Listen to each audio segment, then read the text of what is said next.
Friends, welcome back our channel. आप सभी का आपके अपने चैनल पर स्वागत है। और आज हम बात करने वाले हैं HPSC assistant professor exam pattern के ऊपर पूरी बात करने वाले हैं कि जो आपका प्री एग्जाम होने वाला है उसमें आपको सिर्फ आपके सब्जेक्ट के क्वेश्चन देखने को मिलेंगे या फिर आपको अदर जैसे हरियाणा जी के हिंदी, इंग्लिश, मैथ, रीजनिंग इसके क्वेश्चन भी देखने को मिलेंगे। नेगेटिव मार्किंग आपकी क्या रहने वाली है, प्लस जो है आपका मेंस में क्या चीजें रहेंगी, इंटरव्यू क्या रहेगा। आपकी एग्जाम डेट तो आ ही गई है, आप सभी को पता है, सबको अपने अपने एग्जाम जिसका जो सब्जेक्ट है सबको पता है कि उनका एग्जाम जो है वो किस दिन होने वाला है। जैसे कि हम जो है कंप्यूटर साइंस की बात करें तो कंप्यूटर साइंस का जो पेपर है वो 15 जून को है। और जो है कंपटीशन कितना है और आपको किस तरीके से तैयारी करनी है, क्या आपको ये जो प्री एग्जाम है इसको हल्के में लेना है या इसके लिए आपको बहुत मेहनत करनी है। क्योंकि भाई क्वालिफाइंग जहाँ पे एक शब्द लग जाता है वहां पे हम थोड़े से ढीले हो जाते हैं ये सोच के कि सिर्फ क्वालिफाइंग पेपर ही तो है, हम मेंस में अच्छी तैयारी करेंगे। ठीक है, तो इन्हीं सारी चीजों पे आज हम बात करने वाले हैं। चलिए भाई डिटेल में बात करते हैं, जो जो आपके डाउट है वो आज हम जो है अच्छे से समझने वाले हैं। ठीक है, तो सबसे पहले बात कर लेते हैं प्री एग्जाम की। प्री एग्जाम में जो है जिसको आप स्क्रीनिंग के नाम से भी जानते हो, स्क्रीनिंग पेपर के नाम से भी जानते हो, इसमें जो है टोटल आपको 100 क्वेश्चन देखने को मिलेंगे। कितने क्वेश्चन देखने को मिलेंगे? 100 क्वेश्चन देखने को मिलेंगे। हर एक क्वेश्चन जो है वो आपका 1 मार्क का होने वाला है। ठीक है भाई, अगर आप नेगेटिव मार्किंग की बात कर लेते हैं कि भाई 100 क्वेश्चन है और ये जो 100 क्वेश्चन है ये आपको अपने सब्जेक्ट के ही देखने को मिलेंगे, यानी कि हरियाणा जी के मैथ, रीजनिंग आपका एडिशनल आपको कुछ नहीं देखने को मिलेगा, आपका सब्जेक्ट है। यानी कि कहने का ये है कि आपको जो पूरा फोकस करना है वो अपने सब्जेक्ट के ऊपर करना है। ठीक है भाई, तो इसको आपके जो पूरे क्वेश्चन देखने हैं वो आपके सब्जेक्ट के ही देखने हैं। अब आपने पूरा फोकस किया अपने सब्जेक्ट के ऊपर। ठीक है, सब्जेक्ट पे आपने पूरा फोकस किया। अब सब्जेक्ट के ऊपर पूरा फोकस करने के बाद अब जो है इसके अंदर आपकी नेगेटिव मार्किंग भी है कि सपोज जैसे 4-5 ऑप्शन मिलते हैं आपको। कितने ऑप्शन मिलते हैं? ए, बी, सी, डी और ई। ई वाला वो होता है कि अगर आप इन चारों क्वेश्चन में से कोई भी क्वेश्चन, अगर आपको क्वेश्चन नहीं आता और आप सोच रहे हो कि नहीं मुझे जो है अपना नंबर नहीं कटवाना है, तो आप कौन से ऑप्शन के साथ जाओगे? ई ऑप्शन के साथ जाओगे कि भाई मैं कोई भी जो है इनमें से मैंने मतलब नन एक तरीके से। ठीक है भाई, तो आपका कोई भी मार्क नहीं कटेगा। अगर आप कोई भी क्वेश्चन फिल नहीं करते, जैसे आपने ये 5 खाली छोड़ दिए, ब्लैंक छोड़ दिया, तो भी आपका नेगेटिव मार्क लगेगा, तो भी जो है आपका यहाँ पे नंबर कटेगा। अगर आप कोई गलत आंसर दे देते हैं तो भी आपका नंबर कटेगा। कहने का मतलब ये है कि जो ई ऑप्शन है, अगर आप क्वेश्चन छोड़ रहे हो तो ई ऑप्शन जो है भरना कंपलसरी है, अदरवाइज आपका जो है नेगेटिव मार्किंग का नंबर कट जाएगा। ठीक है, तो ये था आपका स्क्रीनिंग का।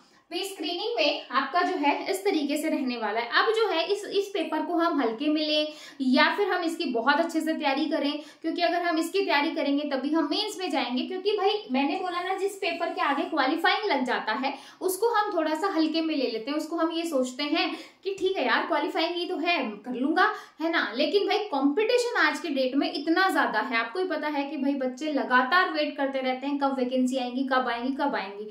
और जैसी वैकेंसी आती है भाई टूट पड़ते हैं, क्योंकि अभी भी इसके फॉर्म जो है वो ओपन है। 15 तारीख जो है वो लास्ट डेट रहने वाली है। तो जिस बच्चे ने फॉर्म नहीं भरा है भर दीजिए। इसके साथ ही भाई आज होली है, आप सभी को होली की शुभकामनाएं। और जो है एनएस क्लासेस एप्लीकेशन के ऊपर आपको सभी कोर्सेज पे 20% का डिस्काउंट मिल रहा है। ठीक है, चलिए अब हम बात कर लेते हैं इसके ऊपर कि भाई अगर जैसे मैं बोलूं कंप्यूटर साइंस में टोटल जो है 47 पोस्ट हैं। अगर 47 पोस्ट हैं तो जिस कैटेगरी में जितने बच्चे हैं आपको 4 गुना बच्चों को वो आगे भेजेंगे। कितने बच्चों को? 4 गुना बच्चों को वो आगे भेजेंगे। अगर 47 है तो 47 को 4 से मल्टीप्लाई कर दो, तो 4 7 28, 2 4 चौक 16 और 2 18। ठीक है भाई, जैसे किसी सब्जेक्ट में 12 ही वैकेंसी आई है तो 12 चौक 48। ठीक है भाई, अब ये जो है टोटल जो है आपकी पोस्ट का तो 4 गुना होगा ही, लेकिन जो आपकी कैटेगरी है, जैसे सपोज करो ओबीसी में सिर्फ 2 पोस्ट हैं। ठीक है, ओबीसी कैटेगरी में ए और बी 2 कैटेगरी रहती हैं, तो भाई आपकी 2 ही वैकेंसी है, तो उन 2 वैकेंसी का टोटल 8 बच्चों को जो है मेंस में बैठने का मौका दिया जाएगा। क्वालिफाइंग भले ही है लेकिन मेरिट में आपको आना जरूरी है। 4 गुना कैंडिडेट में आना आपका बहुत जरूरी है। अगर आप 4 गुना कैंडिडेट में नहीं आते हो तो आप स्क्रीनिंग में ही बाहर हो जाओगे, मेंस में पहुंच ही नहीं पाओगे। तो भाई मेंस में जाना बहुत जरूरी है, मेंस में बैठना बहुत जरूरी है, और उसके लिए आपको स्क्रीनिंग के लिए दिन रात मेहनत करना बहुत जरूरी है। अदरवाइज 4 गुना, क्योंकि इतनी वैकेंसी नहीं है, ज्यादा से ज्यादा 100 वैकेंसी है, 120 है, उनका भी 4 गुना देखो, लेकिन फॉर्म जो है वो जो है हजारों में आए हुए हैं। तो भाई इतने ज्यादा फॉर्म है और जो है वैकेंसी इतनी सी है, तो भाई आपको मेहनत तो करनी पड़ेगी। तो भाई कहने का मतलब ये है कि आपकी कैटेगरी में जितनी वैकेंसी है, जैसे जनरल में समझो 30 वैकेंसी है, तो 120 बच्चे जो हैं वो मेंस लिख पाएंगे, सब्जेक्टिव का पेपर लिख पाएंगे।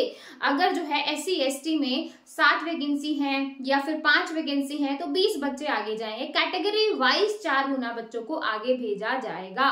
तो ये चीज आपके माइंड में क्लैरिटी होनी चाहिए कि आप अपनी कैटेगरी से फॉर्म भर रहे हो तो उस कैटेगरी में जितना कंपटीशन है उसके 4 से मल्टीप्लाई कर दो, उतने बच्चे आगे जाएंगे।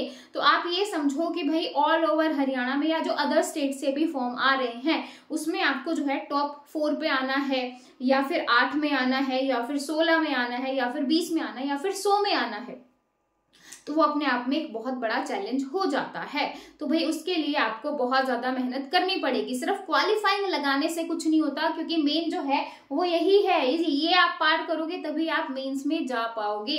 इसलिए भाई इस पेपर को आप जितनी मेहनत कर सकते हो उतनी आप कर लो, क्योंकि गिनतियों पे दिन आ चुके हैं, और जब गिनतियों पे दिन आ जाए ना तो उनको जाने में समय नहीं लगता। तो भाई बस यही मुझे आपसे कहना था कि भाई ये जो 4 गुना बच्चे हैं, ये 4 गुना बच्चे सिर्फ क्वालिफाइंग नहीं है, बहुत बड़ा कंपटीशन है। आप इसको बहुत बड़ा चैलेंज, बहुत बड़ा कंपटीशन लेके चलो। आप इसको हल्के में लोगे तो फिर जो है मेंस में बैठना आपके लिए थोड़ा मुश्किल हो सकता है, अगर आप इसको सीरियस नहीं लोगे तो। ठीक है भाई, तो 4 गुना बच्चों को लेके जाएंगे। अब जो है मिनिमम वहां पे उन्होंने कंडीशन लगा दी है कि 25% आपके मिनिमम होने चाहिए। अब बच्चे सोचेंगे 100 में से 25 तो ले आएंगे, लेकिन भाई ये 25 वाले नहीं है, ये जो ऊपर वाले जो टॉप 4 हैं, अब उन टॉप 4 में जो है 60% भी हो सकते हैं, 70% भी हो सकते हैं।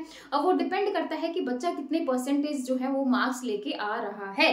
ठीक है भाई, तो ये तो था आपका पूरा स्क्रीनिंग का सिनारियो कि भाई स्क्रीनिंग में अगर आप ये पूरी कहानी अच्छे से समझते हो, करते हो, तो आप मेंस में जाओगे।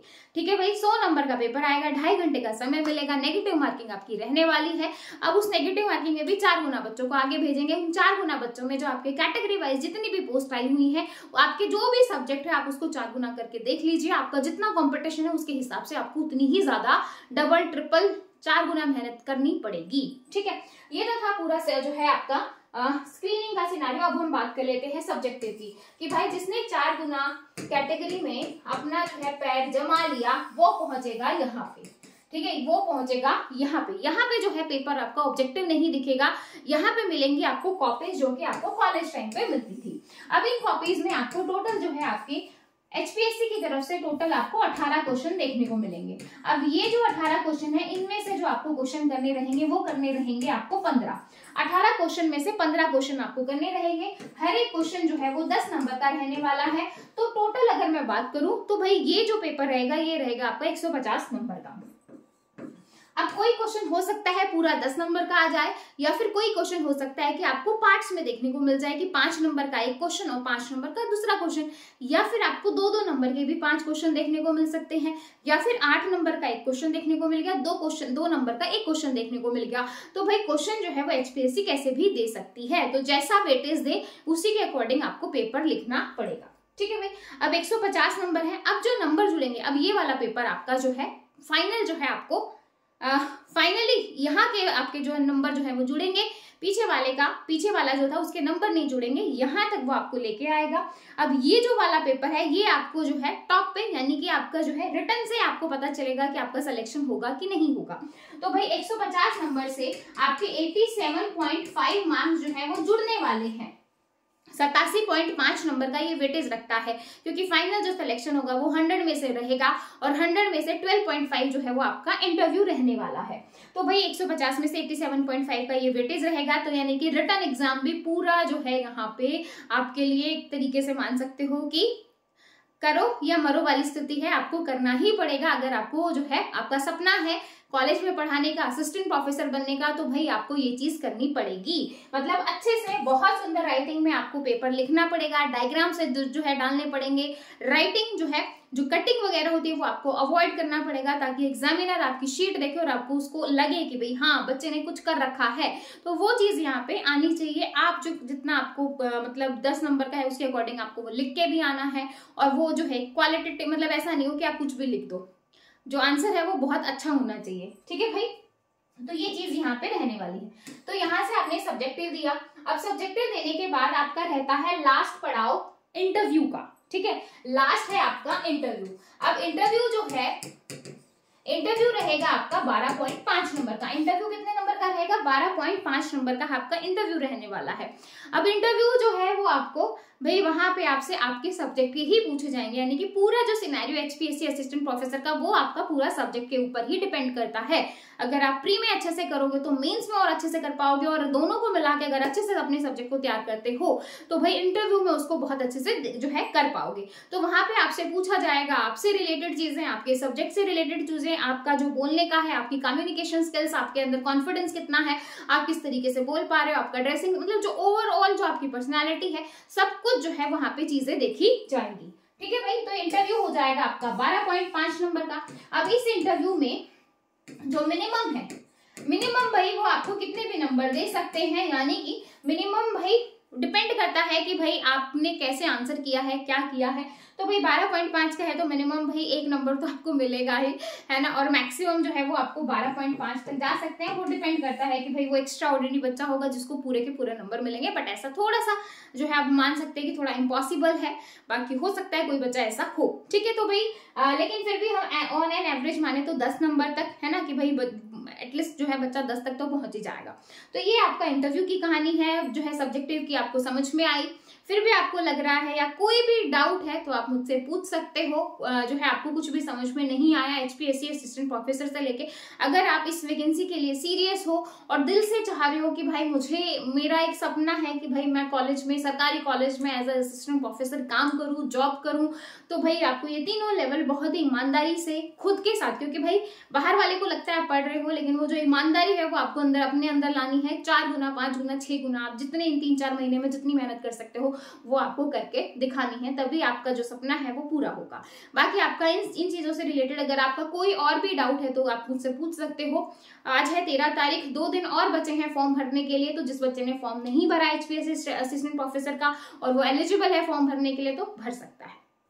वीडियो अच्छी लगी तो लाइक कीजिएगा, चैनल पर नहीं है तो सब्सक्राइब कीजिए। फिर मिलेंगे नेक्स्ट वीडियो में, तब तक के लिए bye bye, take care, thank you.